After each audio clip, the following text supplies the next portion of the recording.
Welcome back guys to EBT Performance Pakenham, the home of Squids Speed Shop.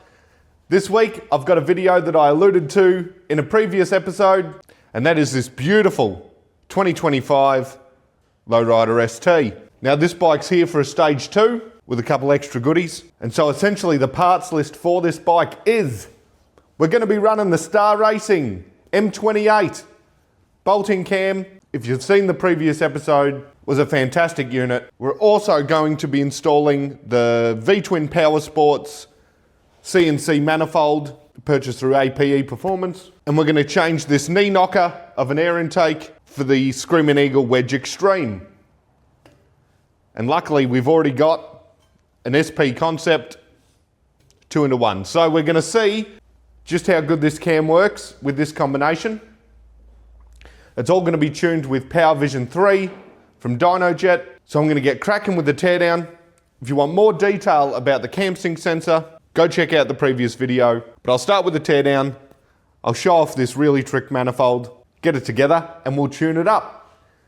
Let me know in the comments section any questions you have about fitting components, about building engines, whatever your heart desires. Let me know about it in the comments. I'll do my best to answer it. And the other exciting news, guys and girls, you did it.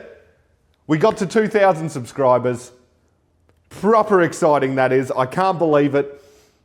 Thank you. I appreciate every single one of you that has subscribed to the channel. I would have never have guessed that in 6 months of putting a video out every single week, we would have got to the 2,000 by the end of the year.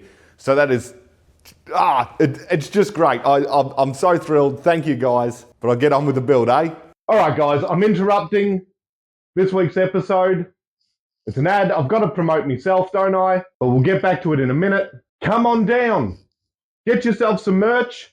It's available in store. If you're overseas, shoot me an email at info@ebtpakenham.com.au. We'll be able to sort something out. I've got both of the t-shirts back in stock. The beanies, the crew necks are on their way. And there's a couple other secret things in the pipeline, going to be ready for summer. You're not going to want to miss them. And make sure to like, comment, subscribe. Share it with your buddies. It only takes you a second and it helps me out tremendously. I really appreciate all you guys watching. So let's get back to cranking out another high horsepower build.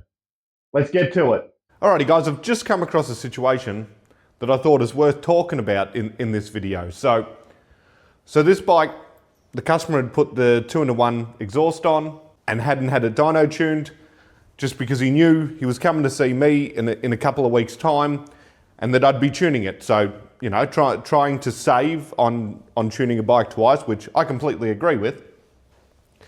But he also wanted the sound and to put the shiny exhaust on, which I also completely understand.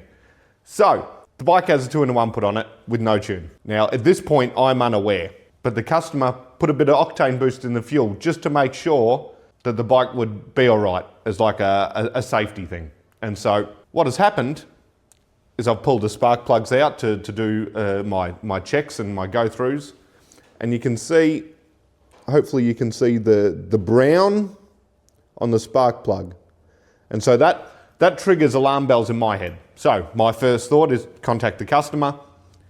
Any chance you put octane boost in the bike? And really, I'm hoping that's the problem rather than the spark plugs looking like this. And he did, not a worry. It was put in a tank ago.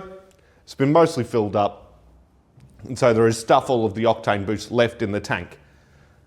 But why that is so important for me as the tuner, if I'm unaware that a bike has octane boost in it, so just say it's running 98 octane from any good service station.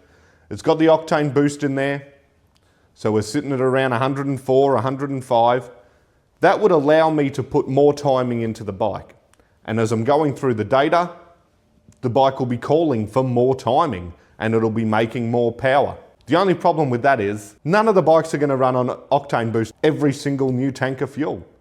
Nobody's doing it. Not even if they swear they will, right?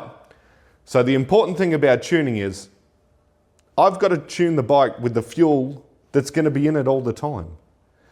I would recommend a good quality 98 octane from a service station you trust. Because when I tune a bike, I'm able to adjust the timing retard for in the emergency situations where you have to put a 91 octane in it just to get you by.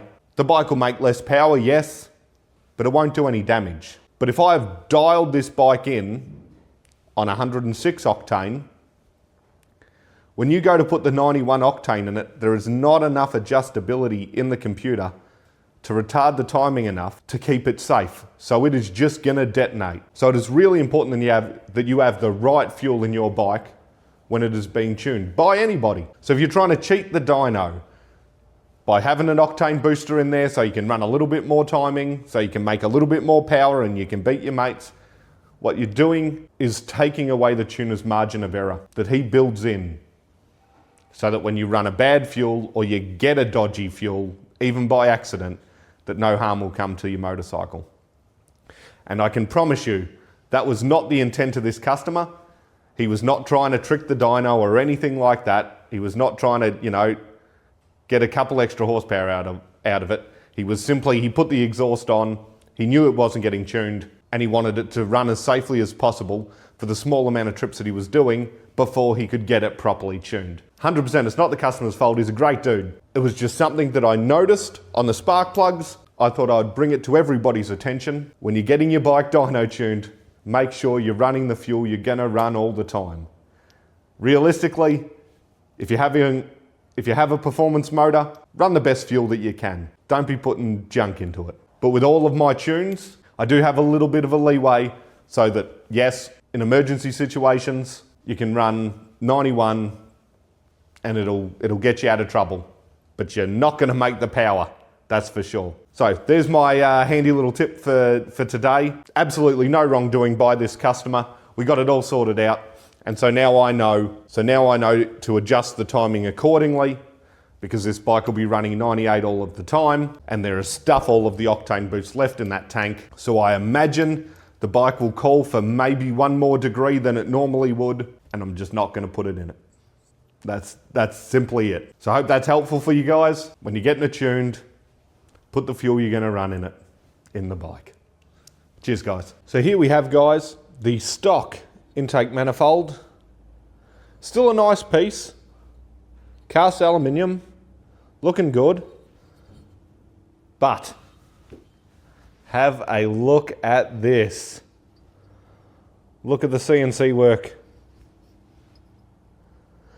So this is manufactured by V-Twin Powersport, brought in by A.P.E. And essentially the opening here is about 2 mil bigger. And we have a much bigger chamber out the back here, so that our left hand intake valves can receive way more air through here, whereas the stock one, you can see,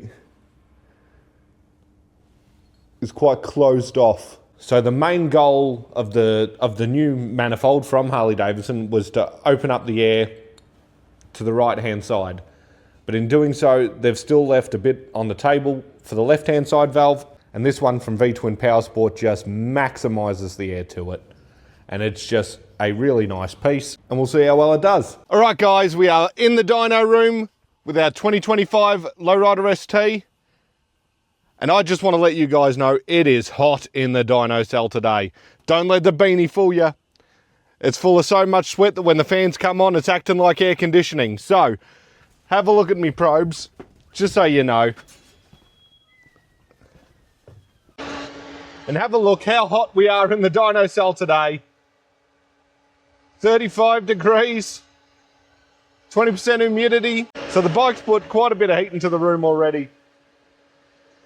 Because I think outside it's only 30 odd, but it gets hot in here fast. And so I am fully expecting the horsepower numbers to be down a little bit today, just for the lack of air in the room. That's all right. I'll get to tuning it. We'll see how much power she makes. You can have a listen, see what she sounds like, full chat on the dyno.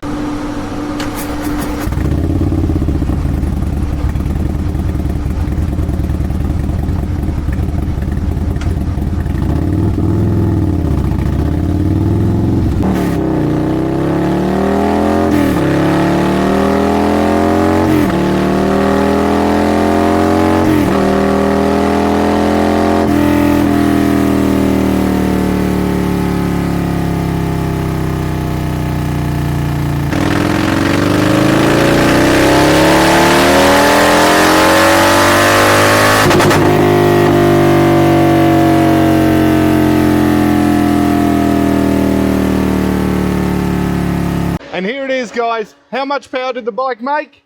Let's have a look. 136 horsepower and 130 foot-pound. And you can just see our 2-into-1 is letting us down early on.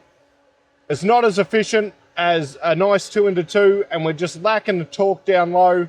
But it does make up a little bit of horsepower on the big end. And the biggest thing to remember is it's hot as hell today. There is stuff all air in this dyno cell today. So if the air density was a little bit higher, there might have been a couple more ponies in there for us.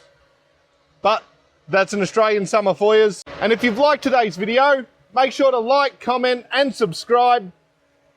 Do me a favour, we're over 2,000 subscribers now, so just keep at it, keep sharing it with your buddies. Feel free to come into the store, grab yourself some merch. It's been flying off the shelves for Christmas, and so I've got another order on its way. Feel free to go over to the social media page, give them a follow. I'm definitely way more consistent about YouTube than I am about Instagram or Facebook, but get over there anyway, have a little look. And until next week, hooroo!